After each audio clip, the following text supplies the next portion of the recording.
Funniest things to me is how much patriarchy has the black community in the chokehold, when in reality, our family and community structure is a matriarchy. And it's gonna be a whole bunch of niggas saying that I'm lying and women can't lead, but please shut the fuck up. Your granny is the head of the family, bro. And it's not funny, but it's sad that y'all are just this willfully obtuse, bro. That's literally the oppressor whispering in your ear, dog. You know what I'm saying? And you need to dismantle that and dissect it and deal with that in your own time and not make the rest of us suffer for your own active ignorance and stupidity.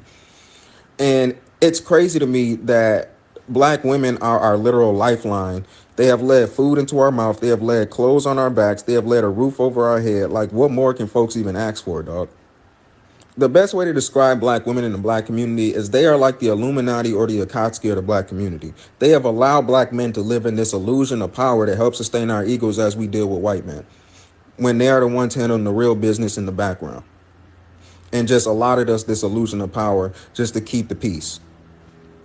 And there's gonna be a lot of little meat men that's gonna get in the comments saying that I'm simping and I'm pandering and all this other stuff. But I can tell that you don't read, and I can tell you're one of the children that should have got left behind.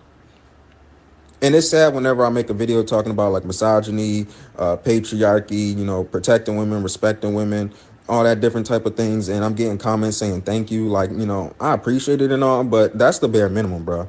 I don't know how the rest of these dudes grew up, but I grew up in a family that's 90% women, 10% men.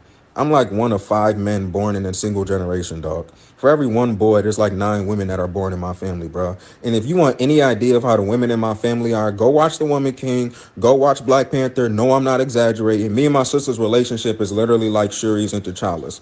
My aunt and my cousins be moving like the Dora Milaje. They will beat your ass, and I have seen them beat people's ass. They beat my ass. I've seen them whoop plenty of men's ass up and down the street with no issue. My mom and my grannies are like, Viola Davis and The Woman King, bro. This is not an exaggeration, dog. I can tell stories for days. I don't really have a choice, bro.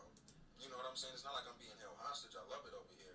But this is pretty much all I know. I can't grow up in the family that I grew up in and then just go out here respecting women when every time I see another black woman, they remind me of one of my aunts, my cousin, my sister, my granny. Like, you know what I'm saying? That just don't make no type of sense to me.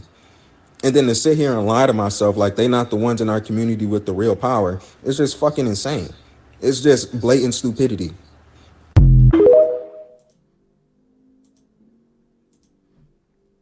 Let me talk to you for a moment, my sisters. Come forward. Because some of the stories we were raised on, some of those stories, they were incomplete. Some of the truths we inherited, let me tell you, they were edited. And some of the power that we were told we didn't have, we've been carrying them in our bloodline the whole time. Let's be honest. African women have been running things quietly. Whether you believe it or not. Yes, daddy is the head of the home, right? But mommy is the Wi-Fi. And once she disconnects, ooh la la, every single thing does what? Every single thing shuts down. Stand in your power. Own every minute, every hour. This is your story. Starting now. Stand in your power. Let the world see how.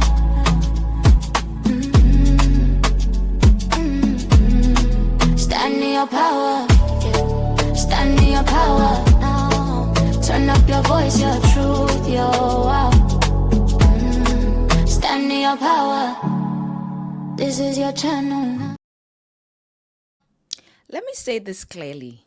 If you are black, if you are African, if you are a Caribbean woman, or if you're just any of this, if you're from any of these backgrounds, whether you're a woman or a man, your family has a woman like that woman that man, that young man talked about in the video earlier. Your family has a woman that is like that. Somewhere in your lineage, one of your aunties is like that. You have a grandmother that is like that. You have a great grandmother that is like that. The kind of woman that raise children on vibes. and prayer. That's the kind of woman that cooked for 12 people with 1 cup of rice. The type of woman that ran the household without ever announcing it. That type of woman didn't need a title because everybody already knew.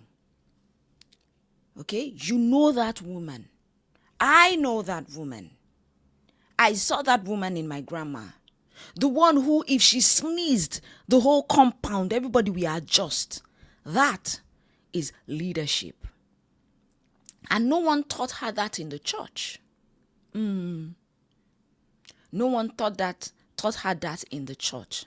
Let's be honest and tell ourselves the truth. African women have been running things. Even when they say, oh, your father is the head of the house.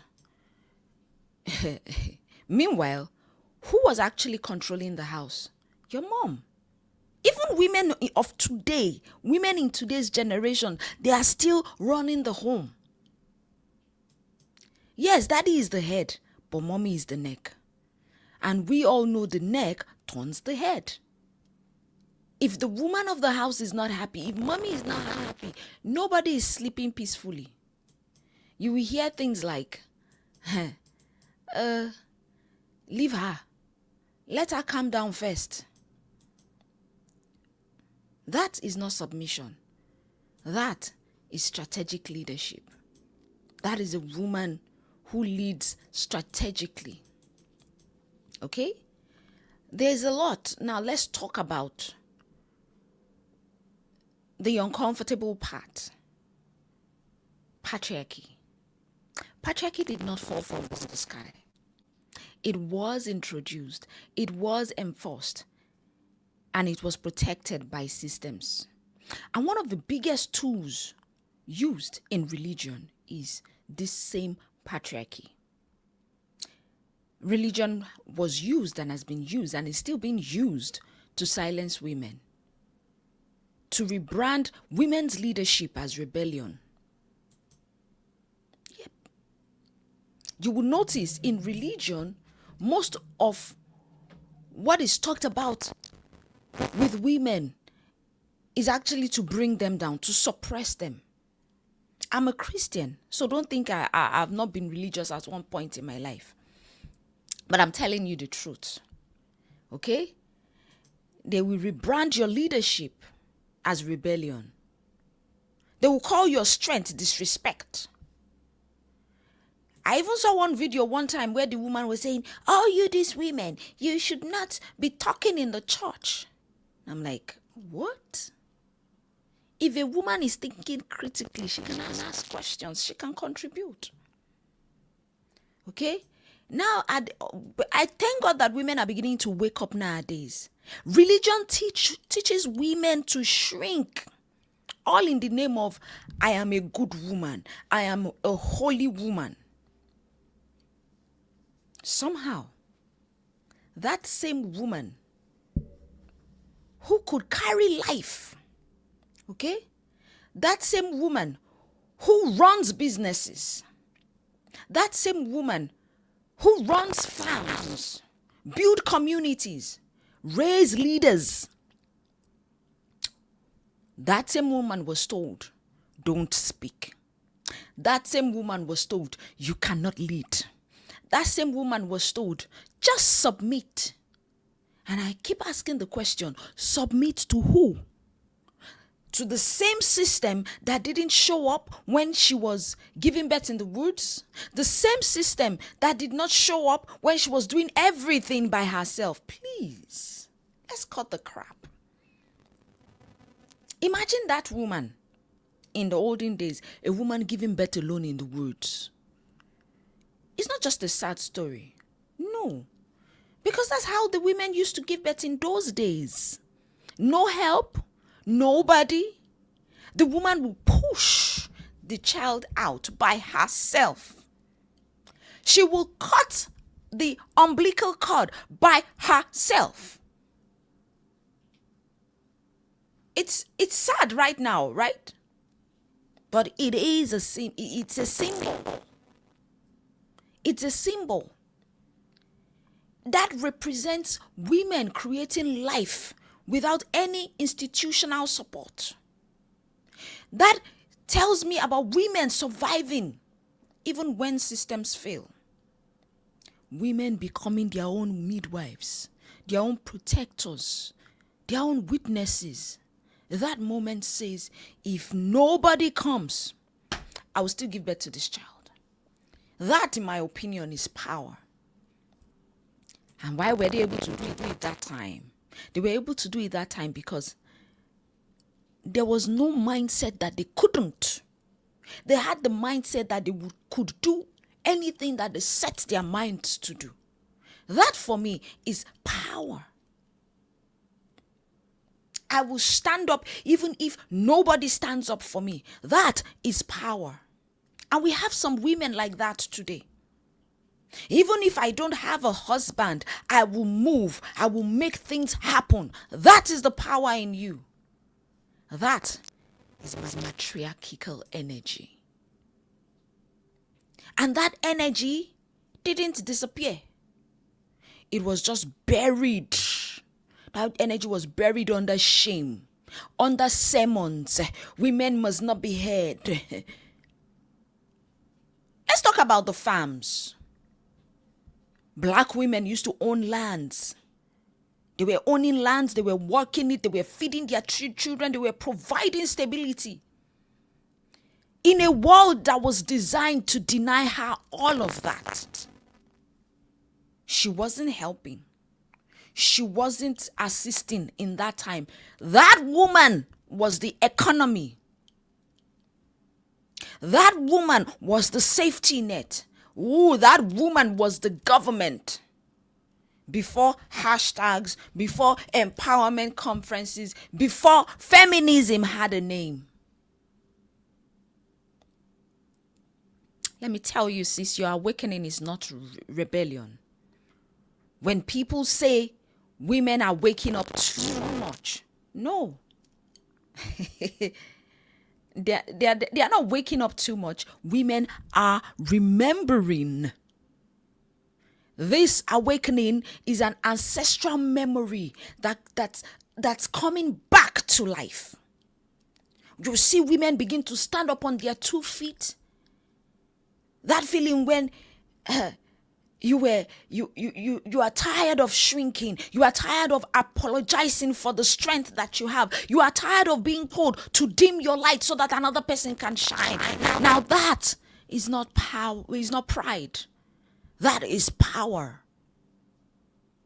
That's your lineage tapping you on your shoulder and saying, we did not survive all that for you to come and play small.